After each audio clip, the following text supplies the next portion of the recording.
How are you guys doing? Today is Monday, October 11th, 2021. I'm James Sims, and for this episode of The Elite, I'm going to do an elite individual profile on TJ Watt. The elite outside linebacker for the Pittsburgh Steelers turns 27 today, and my intention with this episode is, of course, to shine light on what TJ Watt has been able to do as one of the best defensive players in the NFL. And of course, my intention with this episode is to shine light on what he's been able to do, on his accomplishments, his achievements, and just the accolades he's been able to rack up since he went to Wisconsin, was able to make a name for himself in Pittsburgh on the Steelers as the youngest brother in the Watt family, a family that's already seen two brothers before him go to the NFL, the oldest of which has been named the Defensive Player of the Year more than one time and is even a GOAT when his profile at least comes to this show. But with that said, I'm going to get into what makes TJ Watt so good. And if you haven't seen him before, he's 6'4", 252 pounds.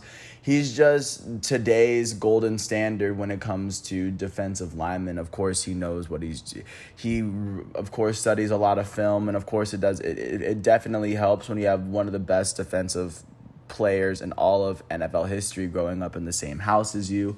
But of course, TJ Watt went off to really go off on his own, do his own thing, and he is a vital part of the reason why the Pittsburgh Steelers defense has been as formidable as it has been in recent years. So just to get into the player that TJ Watt is, he's originally from Wisconsin. After growing up in Pewaukee, and seeing both of his brothers make it to the NFL, he would end up starting his collegiate career as a tight end recruit for Wisconsin. His knee was injured for his very first season, and he would not go on to play for Wisconsin until his sophomore season in 2015. In 2015, he'd finally move over and play as a linebacker, and in his sophomore season, he would go on to play 8 games in a season where Wisconsin finished with a 10-3 record. They finished the season with ranked as the 21 ranked team in the nation, losing the Holiday Bowl to USC. But regardless, in the 8 games he played, he finished with a total of about 7 tackles, 1.5 of them being for loss. Not exactly getting the most out of that sophomore season, but when he came back his junior season, he would come back as the go-to starter, and he would really kind of see his career become reborn as a linebacker for Wisconsin. In his junior season for the Wisconsin Badgers, TJ Watt would go on to play 14 games in a season where the Badgers would finish with an 11-3 record in Paul Christ's second season there at Wisconsin. They would end up as a top 10 team, beating Western Michigan in the Cotton Bowl that year. In his junior season, his second year as a player, in his only full season as a starter, TJ Watt would go on to finish with 63 total losses in those 14 games. Finished with 15.5 tackles for loss, 11.5 sacks, not to mention an interception that was returned 17 yards for a touchdown. He would go on to force a couple of fumbles and recover a fumble as well. At the conclusion of the 2016 season, he was voted to the first team All-Big Ten, and he was a second team All-American. Following his only season in which he was a starter in college, he would go on to be taken with the 30th overall pick in the first round of the 2017 NFL draft. Looking at other players that were taken in the draft with him, he was actually the first linebacker taken in the draft, as the second was Reuben Foster, taken right after him. Other players in the elite that were taken ahead of him in this draft include Myles Garrett, who was the number 1 overall pick from the Cleveland Browns.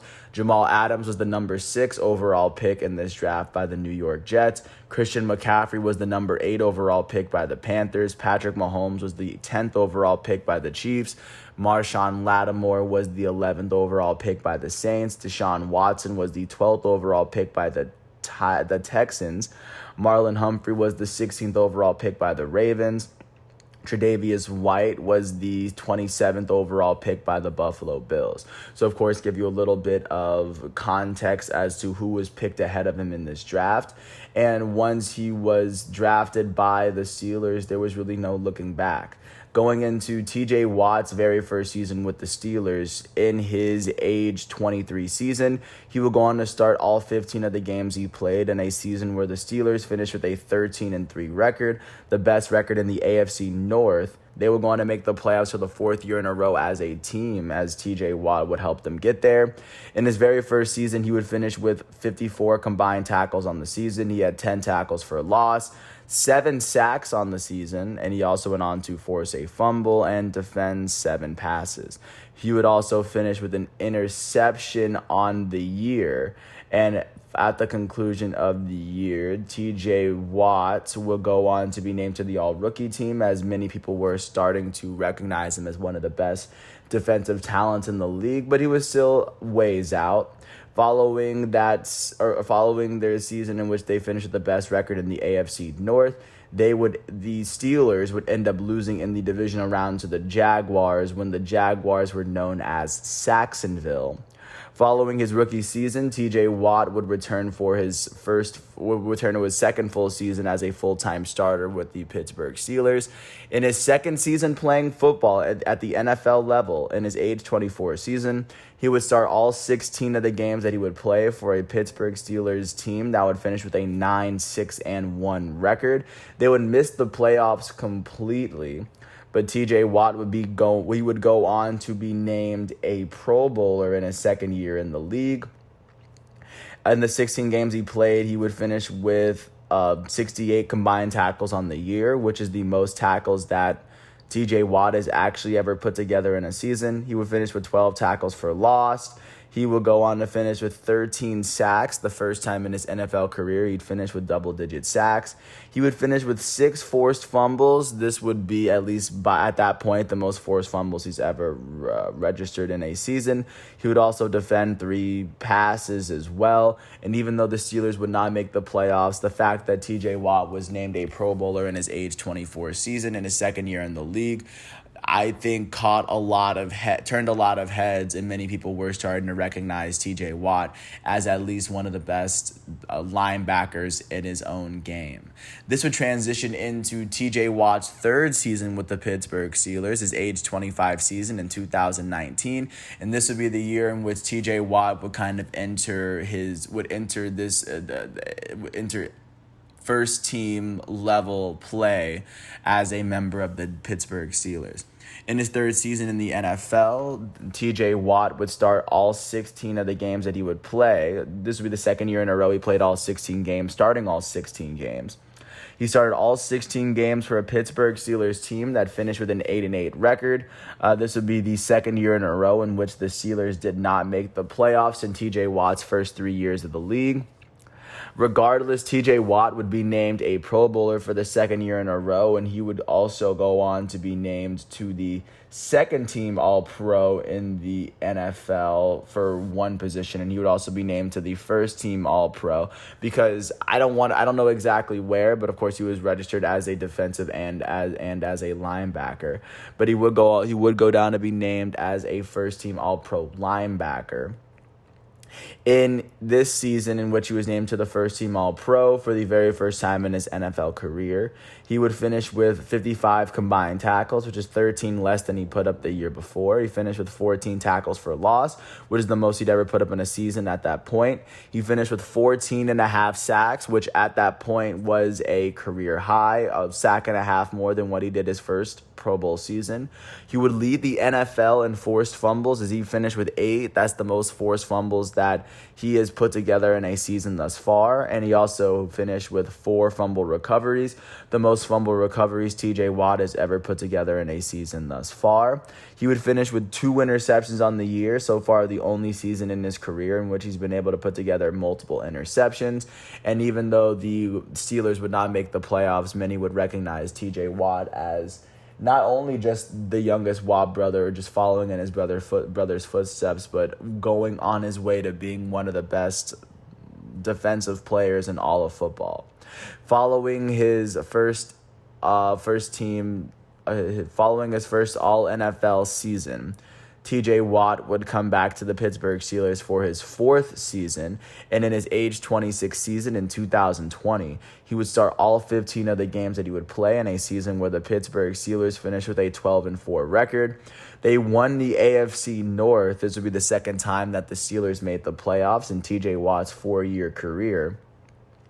In 2020, TJ Watt would go on to be named a Pro Bowler for the third year in a row, and he was named to the first team All-NFL for the second year in a row. Not to mention, he would go down as the AFC Defensive Player of the Year.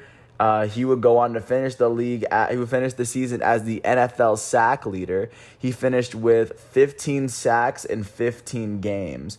He also led the league in tackles for loss as he finished with 23. Both his 15 sacks and 23 tackles for loss are the most that he's ever put together in an NFL career to date. He finished with 53 tackles.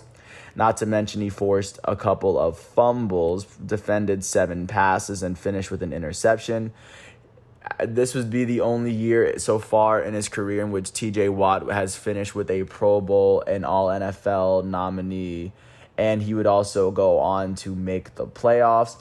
Once the Steelers made the playoffs, they would end up losing in the wild card round to the Browns, who ended up losing to the eventual AFC champs Chiefs before they lost to the Buccaneers in the Super Bowl. But that was the last full season that TJ Watt has played going into what he's been doing this season. Taking a look at where he is right now, he started 5 games for a Pittsburgh Steelers team that in its own right, they're fighting for their own playoff lives.